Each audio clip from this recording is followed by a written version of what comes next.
pas seulement freelance, mais qui prend vraiment cette carrière de freelance en main et tu diriges vraiment l'offre que tu veux offrir à tes clients dans la direction que toi, tu as envie d'amener. Des missions comme ça, plus ponctuelles, c'est moins répandu, on va dire. Du coup, comment tu fais ce démarchage et comment tu sensibilises les entreprises finalement à la plus-value de ce que tu peux offrir, toi? Déjà, il faut maîtriser ton sujet. Donc moi, c'est la maîtrise des normes qualité. Bon, moi, je suis sur les normes ISO 9001, 22716, 22000, 17025, 13485, les bonnes pratiques de fabrication, tout ça. Bon, en tout cas, il faut les connaître, et il faut savoir les appliquer, et il faut savoir les auditer. Tu as dit que c'était un peu difficile de se lancer en France, que ce n'était pas fait pour tout le monde. Et donc, qu'est-ce que toi, tu conseillerais à quelqu'un qui veut devenir freelance à sa manière? Mais il faut croire en ses rêves, hein, et il faut avoir aussi de l'organisation, de la rigueur, de l'ouverture d'esprit pour atteindre ses objectifs. L'épanouissement professionnel réside dans l'art de découvrir ce qui allume la flamme de notre passion, puis de l'entretenir par une croissance continue. Je suis Virginie Dautry, passionnée de développement personnel et professionnel, consultante et entrepreneur dans l'industrie biopharmaceutique, fondatrice de Lifecycle Hub, la première plateforme de formation et de support en ligne destinée à l'industrie des sciences de la vie.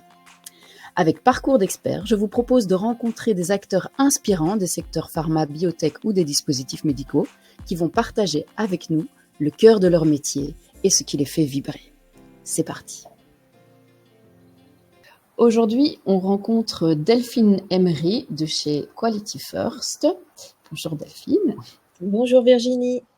Alors, Delphine, tu diriges un cabinet d'audit, de conseil et de formation en qualité et performance industrielle, donc qui s'appelle Quality First. Tu es ingénieur de formation en génie biologique et alimentaire et tu évolues depuis 15 ans dans des PME, donc alors voilà, plutôt agroalimentaire, je ne vais pas citer des noms, et des grands groupes internationaux aussi, autant agroalimentaire que pharma, toujours en tant que responsable du service qualité ou responsable de laboratoire. Donc, tu as les deux casquettes. Alors, la diversité de ton parcours t'a permis de développer une maîtrise complète de l'ensemble des leviers de la qualité et de la performance, y compris les solutions digitales. Depuis 5 ans, avec Quality First, tu accompagnes les industriels de la santé, de la chimie et de l'agroalimentaire pour résoudre, donc plutôt pour répondre aux exigences croissante des clients et de la réglementation. Et tu les aides également à utiliser leur SMQ comme outil d'excellence et un levier de croissance pour l'entreprise. Donc, tu lui donnes une autre dimension. Voilà. Alors, tu nous expliqueras après SMQ pour ceux qui ne connaissent pas. Mais je vais commencer par ce qui m'inspire moi dans le parcours de Delphine. Alors Delphine, moi je t'ai découverte sur LinkedIn. Tu es une solopreneuse, donc on pourrait dire freelance dans le pharma, consultante freelance, mais en fait, je trouve que dans ta manière d'exercer, tu fais ça de manière beaucoup plus large. Donc, en plus d'être solopreneur, tu es vraiment avec un mindset, je trouve, d'entrepreneur, avec une vraie communication sur LinkedIn, un vrai site web, des offres très travaillées en audit, en conseil et en formation. Et donc, tu as aussi un aspect branding personnel bien poussé. Donc voilà, aujourd'hui, moi, ce qui m'inspirait beaucoup, c'est ce côté, voilà, pas seulement freelance, mais qui prend vraiment cette carrière de freelance en main et tu diriges vraiment l'offre que tu veux offrir à tes clients dans la direction que toi, tu as envie d'amener. Voilà. Très gentil, merci beaucoup. Merci pour cette présentation. Avec grand plaisir. Mais donc, est-ce que tu peux nous dire, donc, quel est ton métier dans l'industrie ou quel est ton titre officiel ou ta fonction? Alors, je suis prestataire de services et dirigeante d'une société. Donc, je suis entrepreneur, indépendante. Voilà, je dirige un cabinet de conseil, d'audit et de formation. Donc, j'ai toutes les casquettes d'une chef d'entreprise et je suis consultante dans mon cœur de métier. Ok. Est-ce que tu peux nous expliquer donc ton cœur de métier? Donc tu m'as dit ici tu es prestataire de services, dirigeante de cabinet de conseil.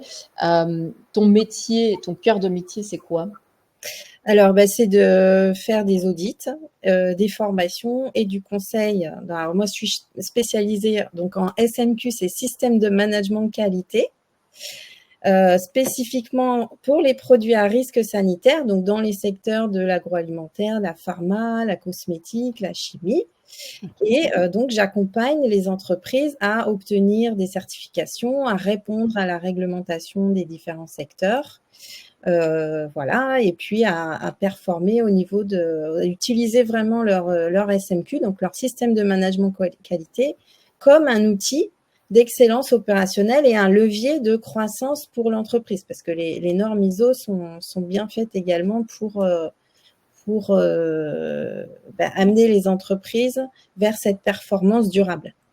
Ok. Et du coup, j'associe, comme le font les normes, j'associe l'humain, j'associe les solutions digitales et les préconisations des exigences normatives, les bonnes pratiques de fabrication, mais surtout la conduite du changement, l'humain et puis tout ce qu'on peut trouver aujourd'hui d'outils digitaux qui peuvent nous faciliter la vie en industrie.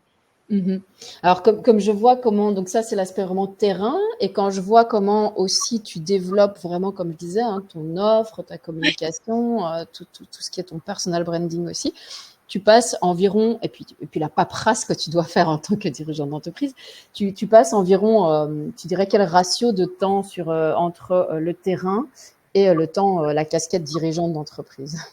Alors, je n'ai pas calculé et j'ai pas vraiment de journée type, mais c'est vrai que ça me prend pas mal de temps d'organiser tout ça. Après, il y a 2 sortes de consultants, hein. Il y a ceux qui sont soit salariés d'un grand cabinet et qui du coup qui sont sous-traitants d'un grand cabinet, même s'ils sont à leur compte.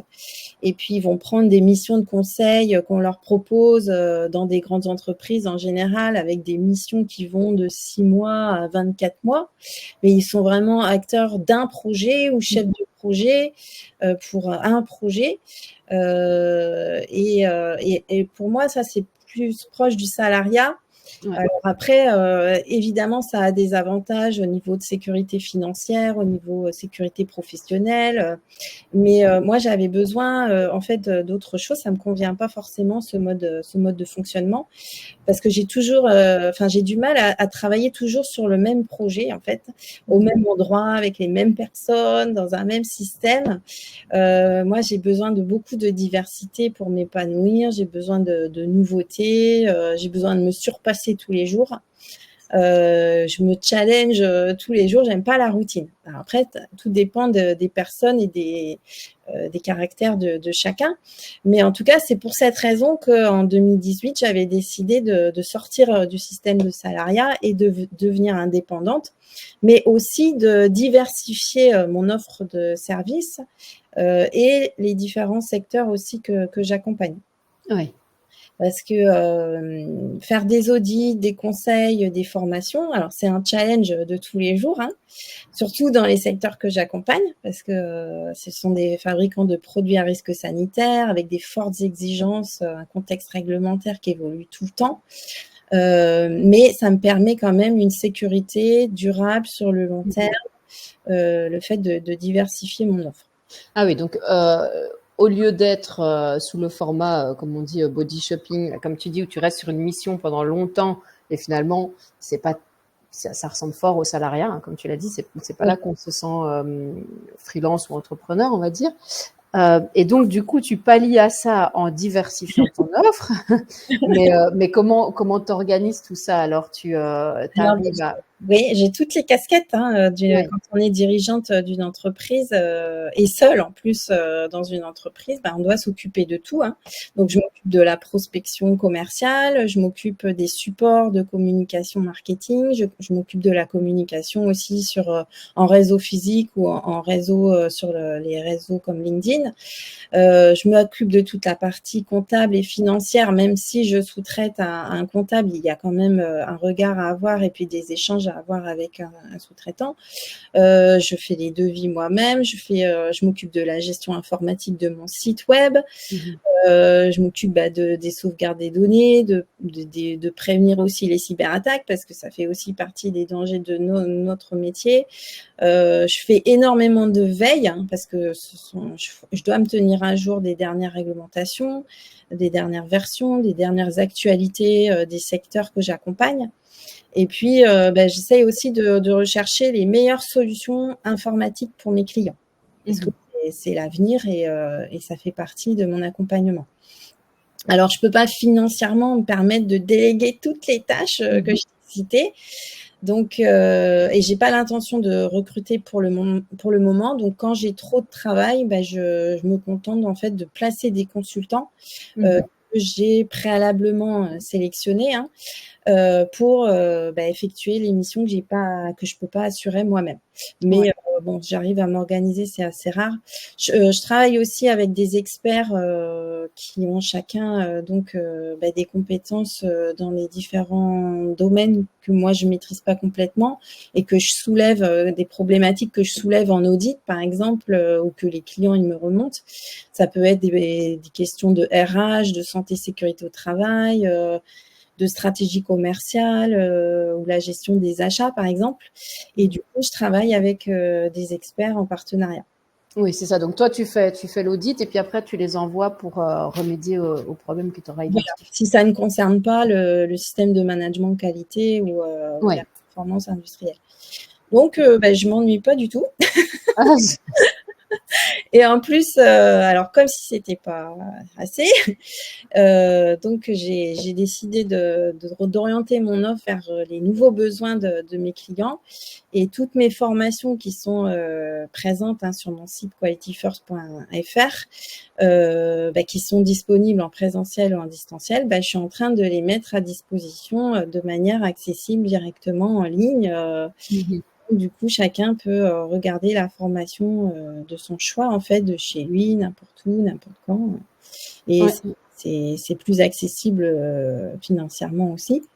Donc, j'ai 25 formations sur mon site. Et alors, ce sont des formations qui sont destinées aux dirigeants de PME ou aux professionnels de la qualité. Et donc, ça explique les bonnes pratiques de fabrication, les normes ISO dans les secteurs que je t'ai cités, donc les industries de santé, l'agroalimentaire et de chimie. Ok, ouais, top. C'est vrai que du coup, ça fait un agenda, j'ose même pas imaginer. En termes de, vu que c'est un modèle que les sociétés ont moins l'habitude de solliciter, finalement, ils ont plus tendance à prendre des consultants, en renfort dans les équipes. Donc, des missions comme ça, plus ponctuelles, c'est moins répandu, on va dire. Du coup, comment tu fais ce démarchage et comment tu sensibilises les entreprises finalement à la plus-value de ce que tu peux offrir, toi? Alors, déjà, il y a l'expérience de mes anciens clients donc, qui témoignent. Et puis, de bouche à oreille, j'ai de nouvelles personnes qui m'appellent pour de nouvelles missions. Donc, voilà, ils sont satisfaits de mon travail. Et puis, je donne beaucoup. Je fais des webinaires, je donne pas mal de contenu sur Internet. Voilà, je diffuse parce que pour moi, on est tous dans le même bateau pour la qualité, pour la croissance de cette culture qualité dans les entreprises. Et donc, on participe tous en réseau comme ça, entre professionnels de la qualité, à augmenter cette future qualité dans nos industries. Et du coup, voilà, je suis référente aujourd'hui à l'AFNOR. Donc, l'AFNOR aussi m'envoie des audits, des formations, du conseil auprès de ses clients. Je suis référente aussi pour des laboratoires comme Eurofins. Donc, voilà, je crée des partenariats qui me permettent aussi d'avoir des clients facilement, sans que j'ai toute la prospection commerciale à faire. Mais je fais quand même pas mal de marketing, de communication. Oui, tout à fait. Mais comme c'est ce que je disais, c'est ce qui te distingue un petit peu, je veux dire, d'autres personnes qui pourraient, voilà, se mettre dans un modèle que tout le monde connaît et puis rester pépère là-dedans. Là, toi, vraiment, tu prends en main la manière dont tu veux faire exercer ton travail finalement. Mais après, c'est pas venu comme ça du jour au lendemain parce que moi, c'était pas du tout mon métier, donc j'avais pas du tout l'habitude de faire ça, de me mettre en avant comme ça. En plus, Mhm. j'aime pas ça. Mais faut dire quand même les choses, c'est que ça fonctionne bien. Et puis on m'a dit que je faisais pas trop mal, donc je continue. Puis si ça peut aider, tant mieux. Hein. Bah, c'est vrai que tu dis ça parce que justement, j'allais te poser la question suivante qui était comment tu es devenue à ce titre ici, je sais pas comment est-ce que tu voudrais t'appeler, auditrice, conseillère, formatrice. Le C'est quoi ton parcours? j'étais influenceuse. Oui, alors oui, on devient influenceuse forcément de fait, effectivement, et ça marche, hein, puisque moi c'est comme ça que je t'ai connue, donc la communication fonctionne. Et donc à quel parcours, qu'est-ce que tu as fait comme parcours pour arriver à ce poste-là? Alors, au niveau de mes études, mon expérience ou juste Alors moi, je mets toujours là où toi tu estimes que tout a commencé. Ça, tu peux me dire c'est parce que dans l'enfance, ou alors tu peux me dire c'est tes études. Non, bah, déjà oui, c'est vrai que pour en arriver là, c'est tout enfin voilà, c'est pas ça arrive, évidemment parce qu'on a eu une éducation bienveillante et qu'on a une confiance en soi, c'est sûr, qu'on est bien dans sa peau. Après, ce sont les études aussi, hein, en école d'ingénieur où on travaille beaucoup, des présentations en mode projet, en équipe. Ensuite, j'ai quand même 15 ans d'expérience en tant que responsable qualité, responsable labo dans des PME et des groupes internationaux. Donc, c'est vrai que quand on a plus d'expérience, quand on a managé des équipes, parce que j'ai managé des équipes toute ma carrière en fait. Donc, évidemment, on a plus d'assises pour parler de terrain, de problématiques concrètes. Donc, c'est sûr que ça donne des exemples aussi en formation ou en webinaire. Oui, voilà, je suis pas un poussin de 3 semaines, moi, comme on dit. Et les clients apprécient vraiment ça. C'est-à-dire que j'ai vu beaucoup de systèmes et j'ai pris vraiment ce qui fonctionnait le mieux. Et donc, mes conseils sont assez pragmatiques, terrain. C'est pas de la qualité dans la documentation, c'est vraiment de la qualité de résolution de problèmes, de terrain. Et j'adapte aussi parce que j'accompagne les dirigeants, les managers et les opérateurs. Mmh. En fait, les discours sont pas du tout les mêmes. L'accompagnement doit s'adapter au niveau de ce qu'attendent les clients et de leurs problématiques à eux au quotidien, quoi. Mmh. Donc c'est sûr qu'avec toutes ces expériences, j'ai appris et j'aime transmettre aussi. Je pense que c'est une des qualités à avoir, c'est la transmission, aimer transmettre. Mmh. Aimer transmettre, et là où on s'était assez retrouvés la première fois qu'on avait discuté, c'était aimer transmettre dans la bonne humeur aussi, avec légèreté, Oui, voilà, avec c'est quelque ça. chose de très positif. Ouais. Ouais, moi j'ai pas la réputation d'avoir le melon. Je me prends pas la tête. Voilà, je suis assez simple comme accompagnatrice, donc ça ils apprécient aussi beaucoup et je peux tout à fait avoir des conversations sur la stratégie, le contexte de l'entreprise, les aspects financiers, tout comme parler tout simplement aux opérateurs et aux opératrices en rigolant et en faisant passer les messages de façon conviviale et ludique, quoi. Donc voilà. Et Ouais, c'est ça qui est super agréable aussi dans le métier, c'est que ouais. on rigole malgré tout, malgré les normes, malgré les exigences. Euh, voilà, dans les exercices, les échanges, les études de cas et tout ça, c'est vrai que c'est assez rigolo. Et pour l'aspect plus personal branding, marketing, etc., ton parcours, comment tu es arrivé jusque-là? Ben, là, Bah, je me suis formée au départ, j'ai fait des formations dans des réseaux. J'ai eu des formations parce que moi, j'en avais jamais eu pratiquement. J'ai eu des formations en école d'ingénieur, des cours sur le marketing, mais d'entreprise. Mmh. Après, c'est vrai qu'il faut appliquer aussi quand tu fais ton business plan, ton plan de communication et tout ça, ton plan marketing, tu adaptes aussi les principes à ton entreprise, mais quand même j'avais besoin d'outils modernes en fait, parce qu'aujourd'hui l'intelligence artificielle ça n'existait pas moi quand j'ai fait mes études, hein. Donc aujourd'hui moi je me suis formée, j'ai fait plein de sessions où ils m'ont expliqué qu'il fallait utiliser ça comme outil, qu'il fallait que je fasse comme ça comme process et tout ça. Et je me suis rendu compte que c'était un métier et donc je travaille avec des sous-traitants aussi en tout ce qui est informatique, intelligence artificielle pour que ce soit eux qui s'occupent de toute la prospection. Parce que là, c'est vraiment un métier vraiment très spécifique, hein. Mmh.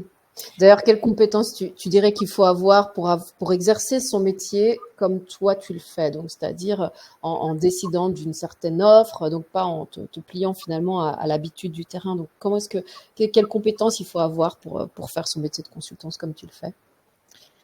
Alors, ben, déjà, si tu n'as pas un discours rigoureux et sectoriel, ça fonctionne pas. Donc, déjà, il faut maîtriser ton sujet. Donc, moi, c'est la maîtrise des normes qualité. Bon, moi, je suis sur les normes ISO 9001, 22716, 22000, 17025, 13485, les bonnes pratiques de fabrication, tout ça. Bon, en tout cas, il faut les connaître et il faut savoir les appliquer et il faut savoir les auditer. Donc ça, c'est déjà essentiel parce que sinon, tu n'es pas reconnu par tes pairs Mmh. et dans le secteur. Donc il faut vraiment connaître tout à fait les secteurs pour fournir vraiment des conseils qui sont pertinents et adaptés. Parce que tu as beau bien passer au niveau des réseaux, si tu racontes n'importe quoi, ça fonctionne pas. Donc après, je connais aussi toutes les méthodologies d'amélioration continue, hein, le Lean Six Sigma et tout ça, donc ça, c'est encore autre chose. Il faut aussi savoir planifier les choses, hein, sans être bien organisé pour suivre les projets d'amélioration avec les clients, mais aussi les tiens, en fait, hein, pour bien suivre ta stratégie, ce que tu as prévu pour ton entreprise. Pour bien respecter les délais, les budgets aussi. Et puis, il faut avoir des compétences aussi comportementales, hein, parce que la communication, c'est très important. Mmh. Donc, que ce soit écrite ou orale, hein, donc pour bien expliquer les choses, les concepts, de manière bien claire, bien accessible aussi à tous. Il faut savoir écouter, hein, bien écouter aussi, et puis poser les bonnes questions. Donc, des compétences en communication. Alors moi, dans mon métier, évidemment, il faut des compétences pédagogiques pour pouvoir enseigner, puisque je donne des formations. Donc, pour transmettre les connaissances, les compétences, il faut avoir ces notions et puis pouvoir s'adapter aux apprenants, en fait. Je pense qu'aussi, j'ai une bonne analyse critique. Tu vois, j'arrive tout de suite à voir les points faibles et les points forts, les opportunités aussi d'amélioration que peuvent avoir les entreprises. Et je m'autocritique aussi facilement, donc Mmh. je pense que c'est important pour progresser. Ouais. J'arrive bien aussi à diagnostiquer les problèmes et à réagir aux problèmes assez rapidement. En fait, il y a un côté résilience aussi, parce que évidemment, j'ai fait des erreurs aussi, hein, dans ma gestion d'entreprise. Par exemple, dans mon site web, j'ai pas eu ce que je voulais, donc j'ai dû rebondir, repartir sur un autre prestataire. J'ai eu des impayés aussi parce que j'ai fait trop confiance. Donc, il y a des erreurs aussi évidemment, de toutes les erreurs on apprend, donc que je referai plus, hein, évidemment. Mmh. Donc, Oui, donc tu as un aspect auto-évaluation, autocritique, et puis apprendre de tes erreurs et résilience, quoi. je Continuer. pense que ça, c'est hyper important, hein, quand tu es chef d'entreprise. Il faut savoir bien s'entourer aussi quand on est chef d'entreprise. Être capable de, tu sais, de déléguer, de connaître ses limites aussi, et se dire à un moment donné, soit j'ai pas le temps, soit je suis pas capable de faire, donc moi aussi je vais sous-traiter. C'est facile pour toi de faire ça? Oui, moi j'ai une grande capacité à déléguer quand vraiment j'estime que j'ai pas le temps ou que j'ai pas les compétences nécessaires. Donc, Il y a beaucoup de chefs d'entreprise qui disent l'inverse, tu vois, qui ont du mal à se dire que si quelqu'un d'autre le fait, ce sera mieux fait, ou bien tu sais, enfin voilà, c'est pas forcément un point facile, donc c'est chouette d'entendre quelqu'un qui me dit en tant que chef d'entreprise, oh moi c'est facile de déléguer, c'est super. c'est une question de confiance et puis de lâcher prise aussi, parce que Mhm. voilà, pas trop être trop psychorigide et Mhm. perfectionniste, parce que sinon ça fonctionne pas. Ouais, Puis il y a l'organisation du temps, hein, ça, des priorités, ça c'est hyper important en fait. Donc là, j'utilise exactement ce que j'utilisais dans mon métier de responsable qualité, et ce que je conseille à mes clients aussi, hein. Il y a des méthodes pour jongler entre les réunions, les projets et tout ça. Donc ça Tu peux joue aussi. nous en donner une petite rapide là? Oui, il y a organiser sa journée tous les matins, il y a se laisser des marges dans l'emploi du temps, il y a prioriser avec la matrice Eisenhower. Voilà, il y a beaucoup d'outils. Il faut bien dormir aussi, c'est très important. Enfin voilà, il faut garder une hygiène de vie, un équilibre entre vie pro et vie perso, parce que évidemment, quand on est aussi à son compte, ça joue, hein. C'était le but aussi, hein, quand j'ai créé l'entreprise en 2019. Du coup, j'ai créé vraiment en 2019.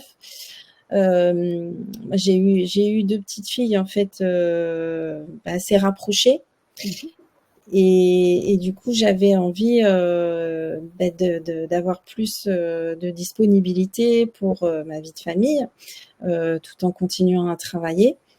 Et c'est ça enfin, c'est le gros avantage, hein, de ce travail, c'est on peut décider évidemment de prendre une journée, alors pas quand on veut, parce que ça dépend des clients aussi, mais voilà, je peux organiser mon emploi du temps pour être disponible pour mes enfants, tout en répondant aux besoins des clients. Et donc c'est une liberté de gestion qui est assez précieuse. Et J'adore que tu partages ça, hein, parce que souvent on va entendre que, alors, concilier le fait d'avoir, tu vois, de la visibilité sur les réseaux, de gérer ton site internet, d'être dirigeante d'entreprise, et puis d'aller chez les clients, etc. On a tendance à souvent plus facilement se noyer. Et toi, tu arrives à dire que non, ton objectif, c'était de te libérer du temps et de la liberté pour avoir plus de temps avec tes enfants, et tu y es arrivé, quoi. Enfin, tu y arrives. Oui, alors 2019-2020 jusqu'à 2023, j'avais un super équilibre vie pro, vie perso. Mhm. J'arrivais à faire du sport et tout ça. Cette année, c'était un peu plus difficile, j'avoue. C'est une année, évidemment, où le contexte international est pas très bon pour les entreprises, et donc il faut un peu plus prospecter que d'habitude, Mhm. et faire plus pour gagner la même chose. Donc voilà, cette année, donc ce que j'espère pour les années à venir, c'est revenir au modèle que j'avais l'an dernier et les années précédentes, voilà, avoir un bon équilibre entre vie pro et vie perso, et puis que l'e-learning fonctionne très bien, voilà, que tous les efforts que j'ai consentis portent leurs fruits. Et voilà. La question suivante, c'était justement qu'est-ce que tu vas chercher pour toi dans toutes ces activités, dans cette fonction. Donc là, je vois que tu as déjà répondu en partie, puisque tu dis un certain équilibre de vie. Il y a autre chose, du coup, que tu vas chercher aussi dans toutes ces activités? Alors, bah oui, il y a la reconnaissance puisque moi, en tant que salarié, j'ai pas trouvé qu'il y en avait énormément. Après, c'est peut-être un jugement vraiment personnel, mais en tout cas, en tant qu'indépendante, consultante à mon compte, j'ai beaucoup plus de reconnaissance qu'avant. Donc, les clients, ils me disent que je leur apporte de la sérénité, de l'aide, de la compréhension, que je suis très efficace, que je suis un rayon de soleil, que j'ai la pêche, que j'ai la joie de vivre, que je suis toujours souriante, que ce que je leur apporte, voilà, c'est ce qu'ils cherchaient. Donc, bah, c'est que du positif, c'est Ouais. super. Enfin, franchement, on ressort de formation reboosté, ou même quand je sors de chez mes clients, bah, j'ai passé une super bonne journée. Donc, franchement, ça change un peu d'avant où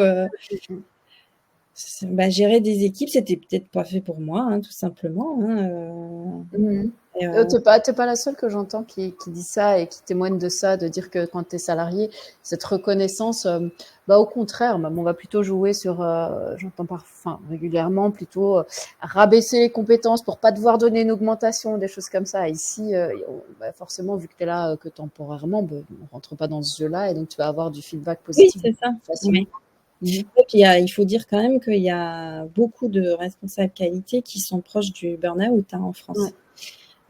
Donc c'est pour ça que je leur dis que c'est un métier qui est pas facile, et d'où l'intérêt de se faire aider, hein, avant que ça devienne vraiment une urgence absolue, et il faut pas croire qu'ils vont y arriver tout seuls, et qu'il faut oser aussi se laisser accompagner pour pouvoir résoudre ces problèmes, hein, et améliorer les choses. Donc, moi, l'objectif, hein, c'est que la qualité, ça repose pas seulement sur le ou la responsable qualité ou le service qualité, mais ça devienne vraiment une culture, et que ça soit pas subi comme une contrainte, mais que ça fasse vraiment grandir l'entreprise tout entière, tant au niveau financier qu'au niveau humain. Mmh. Donc Ouais, après, moi, j'ai rien inventé, hein. J'utilise vraiment les leviers que j'ai trouvé qui marchaient le mieux, et que j'associe en fait pour que ce soit plus efficace, hein. Donc, OK. Ouais, OK. Hem, est-ce que, bah, tu pourrais me dire, bah, alors tu as déjà répondu un petit peu aussi, hein, mais qu'est-ce que tu aimes le plus justement dans ton travail et dans ta manière de l'exercer? bah, déjà, le fait de travailler à mon compte, ça me permet quand même de développer beaucoup de Mmh. compétences très variées, hein, très diverses. Pas seulement en qualité, hein, mais en gestion d'entreprise, marketing, relations clients, tout ça. Donc, je me forme tout le temps, en fait, continuellement. Toute ma vie, je pense que j'évoluerai, je me formerai. Moi, j'ai besoin d'être alimentée beaucoup, donc ça me convient bien. Et puis, ça enrichit aussi ma carrière, hein, évidemment. Euh, alors, je peux aussi, au niveau revenu, bah, fixer mes tarifs, hein, en fonction de mon expertise. Donc, je peux travailler avec différents clients en même temps. Voilà, ça peut être assez divers aussi. Alors moi, j'ai la chance, en plus, de vivre dans le sud, mais parce que Ouais. j'ai choisi, c'est un choix, hein, vraiment. Donc ça, c'est quand même un grand plus, hein. Le cadre de vie, il est vraiment très agréable, le climat très agréable, donc j'ai beaucoup de chance par rapport à ça. Mais je pense que la vie, c'est vraiment des choix, et il faut savoir dire non aussi à ce qui ne nous convient pas.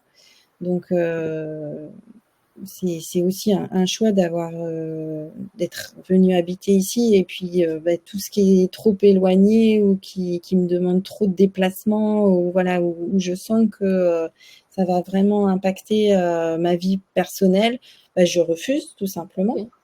Donc, ou je transmets, ou je refuse, mais il y a une très grande liberté. Donc, mais après, il faut que ça corresponde à la personne aussi, parce qu'il y a des personnes qui ne supportent pas d'avoir ce risque financier, Mmh. Damoclès sur la tête. Ils ont besoin d'une stabilité. Évidemment aussi, il faut un soutien de son conjoint, parce que moi, si j'avais pas eu le soutien de mon mari, je n'aurais peut-être pas fait. Et moral, et aussi parce que lui, il a une activité stable. Mmh.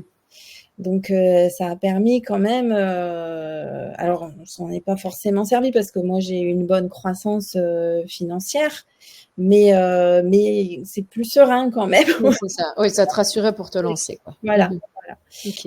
Après, J'en il y ai a un des des deux qui se passe. dispositifs aussi qui existent en France. Alors je sais pas, mais en France, il y a des dispositifs qui existent pour lancer son entreprise en auto-entreprise au départ et qui permettent d'avoir moins de frais, d'avoir ben, des financements quand on n'a pas les chiffres à faire sur certains mois. Donc, Tu dirais que c'est relativement facile de justement se lancer en tant qu'indépendant en France? non, je dirais pas ça du tout. Non, alors, on est aidé. Voilà, mais il faut avoir tout ce dont je vous ai parlé. C'est-à-dire que, alors en toute modestie, parce que je suis pas quelqu'un de prétentieux, mais tout le monde n'est pas fait pour être à son compte, pour être indépendant, pour mener sa barque. Donc voilà, c'est Tout le monde ne l'est pas fait parce que tu parlais de ce besoin de sécurité financière ou tu identifies d'autres choses qui font que c'est peut-être pas un chemin pour soi? il faut avoir quand même de grandes capacités d'organisation, de clairvoyance sur la stratégie de l'entreprise, d'action, de réactivité, d'adaptabilité, de gestion financière, parce qu'il faut savoir mettre les investissements là où il faut, au bon moment, au bon endroit. Enfin, il y a pas mal de compétences qui sont pas du tout les mêmes que quand on est salarié, en fait. Ouais, et du coup, qu'est-ce que tu dirais qui te challenge le plus du coup au quotidien? Tu l'as introduit un petit peu là. C'est ce dont je parlais tout à l'heure, c'est de garder cet équilibre Ouais. et que la vie professionnelle n'impacte pas la vie personnelle et inversement. Ouais. C'est ça aussi. Moi, je travaille aussi pas mal de chez moi. Il faut être capable de s'isoler, de pouvoir organiser son temps pour quand même travailler et délivrer les livrables, quoi. Donc, Ça te convient ça, cet isolement peut-être moi, un peu? tout à fait. Moi, ça me convient tout à fait parce que je suis pas tout le temps isolée. Je vois beaucoup de monde quand même. Donc, mais en tout cas, moi, ça me convient d'aller mettre en route une machine en même temps. Alors avoir les enfants vraiment en présentiel à côté, là, c'est très compliqué quand ils sont en bas âge. Là, je le conseille pas. Mais on peut tout à fait travailler de chez soi et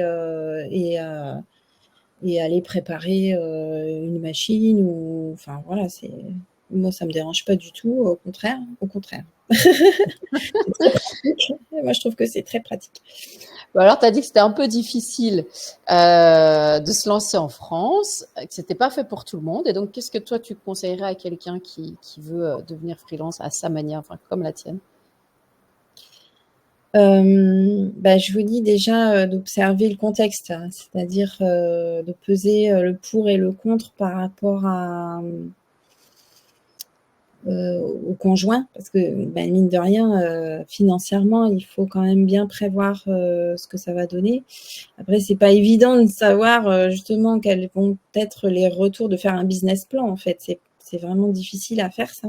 Donc, il faut faire côté pessimiste et côté négatif, côté optimiste. Donc, établir une fourchette et puis bien s'entourer pour être prêt à avoir toutes les casquettes en fait. Donc se tenir informé au niveau comptable, tout ce qui est nécessaire d'avoir comme kit, kit de compétences et d'outils digitaux pour être prêt à avoir toutes les casquettes, quoi. Tu S'inscrire as dans des outils, t'as des outils digitaux à recommander pour les gens qui voudraient diriger leur entreprise comme tu le fais? au départ, au niveau comptabilité, on peut le faire tout à fait par Word et Excel, hein. Pour l'instant, c'est pas obligatoire pour les petites entreprises d'avoir un logiciel de comptabilité. Mais après, il y a d'autres logiciels de comptabilité tout simples, pas chers du tout, alors je vais pas donner de nom parce que je veux pas faire de pub, mais qui sont employés par d'autres consultants et qui fonctionnent très bien. Après, moi, j'utilise la suite Office pour faire. Il y a d'autres logiciels aussi que j'utilise pour la gestion de projets qualité. Je suis en partenariat avec Calnet et Certium. Il y a des outils aussi qu'on peut utiliser en industrie, mais qui ne sont pas adaptés pour notre métier à nous. Voilà. Après, non, il n'y a pas besoin. Après, une adresse mail, il n'y a pas besoin vraiment. Ça peut être Monday aussi pour la gestion de projet. Enfin, il y a plein de petits outils. Mais bon, moi, après, je ne suis pas spécialisée. Demander à d'autres Ah non, c'est pour voir comment toi, tu t'en sors, avec quels outils finalement. Donc, pas tant de ça. Quand je faisais des webinaires, là, je sous-traitais, on utilisait un logiciel du sous-traitant. Mais là, je vais organiser mes propres webinaires et j'utilise LinkedIn en fin de compte. Je connais Lightstorm aussi, qui est très utilisé, qui fonctionne bien. Il y a plein de petits outils comme ça. Ok, merci. En tout cas, je conseille vraiment d'utiliser LinkedIn parce que c'est vraiment un salon à ciel ouvert. Avec les filtres, on peut toucher vraiment les personnes qualifiées de son secteur. Qualifiées, ça veut dire les cibles qu'on a. On peut directement aller discuter avec eux et avoir des conversations jusqu'au closing. Hein. Ouais. Donc toi, tu recommandes LinkedIn pour la prospection, quoi. Ça va beaucoup, beaucoup plus vite. Alors moi, je fais que du B2B. Donc évidemment, les autres réseaux sont moins intéressants. Ouais. Dépend du métier, en fait. Ouais, effectivement. Écoute, on arrive doucement à la fin de notre entretien. Du coup, il me reste encore 2 questions. La première, c'est à quoi est-ce que tu aspires pour la suite? Qu'est-ce qu'on peut souhaiter dans les 5 prochaines années? Que ça continue. Moi, j'aime beaucoup ce que je fais, donc je voudrais continuer comme je fais bien pour le moment, je crois. Je crois que c'est plutôt pas mal puisque j'ai une croissance presque exponentielle. Hein. Donc, c'est super.